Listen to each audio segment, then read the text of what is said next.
I was recently invited to teach on this subject, kingdom administration, at a healthcare conference, actually.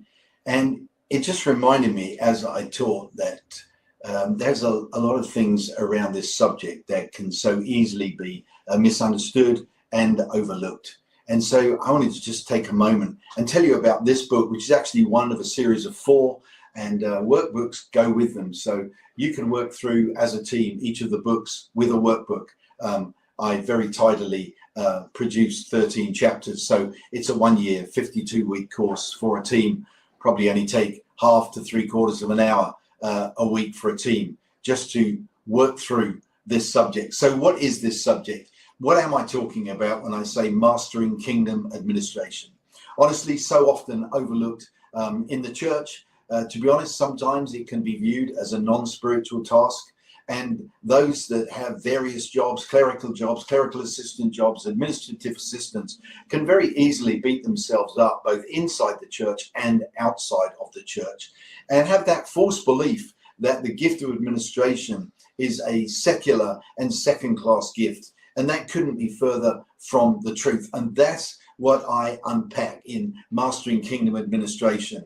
You can actually get the full course with some recordings on my website, but on Amazon, the 4 short books and the 4 workbooks are available. What am I talking about? Well, I'm talking about one of my favorite verses in the Bible, Isaiah 9:6 and 7. A child is born, a son is given, and the government will be upon his shoulders, and his name will be called Wonderful Counselor, Mighty God, Eternal Father, and Prince of Peace. And of the increase of his government there shall be no end.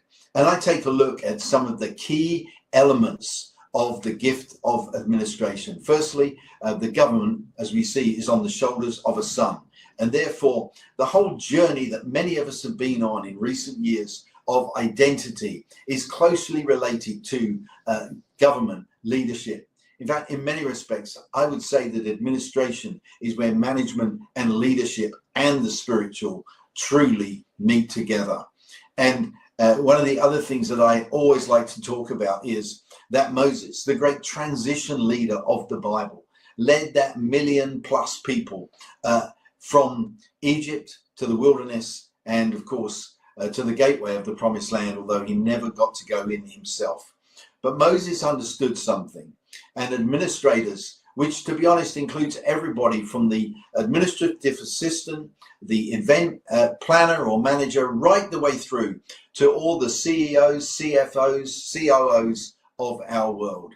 And the administrator must understand something. They must understand the power of God. Because the administrator who doesn't understand the power of God will reduce a move of God to what man can do without God. And so sonship we see in Isaiah, and the power of God we see as Moses led the people, stood by the Red Sea, and he had been trained to demonstrate power. And without it, they'd still be there, waiting to dig tunnels, build bridges, get boats, or swim. But no, Moses understood the power. He also understood that in the presence of God, we discover the value that God has for the work of our hands. And you'll find out more about that in the book. The first book actually ends with quite a remarkable prophecy about administration. It's where the title came from. Administration's time has come. We need it now more than ever. Of course, our Bibles would not exist without those who took note, counted numbers, and recorded things.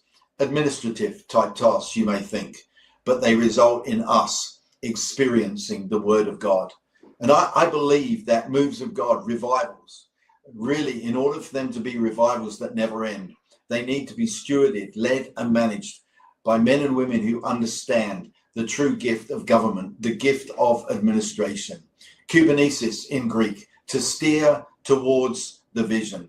And one of the challenges that every movement faces, both inside and outside Christianity, is the routinization of revival. And one of the key ways to stop that is to have administrators who understand their purpose, their assignment, but most of all, understand their identity as sons and daughters, and know that without the power of God, they will reduce a move of God to what man can do without God. and without experiencing the presence of God, they will not understand the value that God has for the work of their hands. So I invite you to purchase this. You might want to buy just the first book. You might want to buy the first book and the workbook and go through it, or buy all 4 books and 4 workbooks that go with them, and take your team through it and go through it a week at a time. The 4 books, Administration's Time Has Come, Divine Order, Creating a Culture of Increase, and What Time It Is. And they contain 52 chapters which unpack this extraordinary gift. And we need the administrators to understand the power of God, to experience the presence of God, and to walk in sonship as leaders, managers, and stewards of what God is doing on the earth today. I look forward to hearing your feedback and questions about what you think about mastering kingdom administration. Notice the logo there? Yeah, the world values the MBA, but we really need to understand kingdom administration, and its time has come.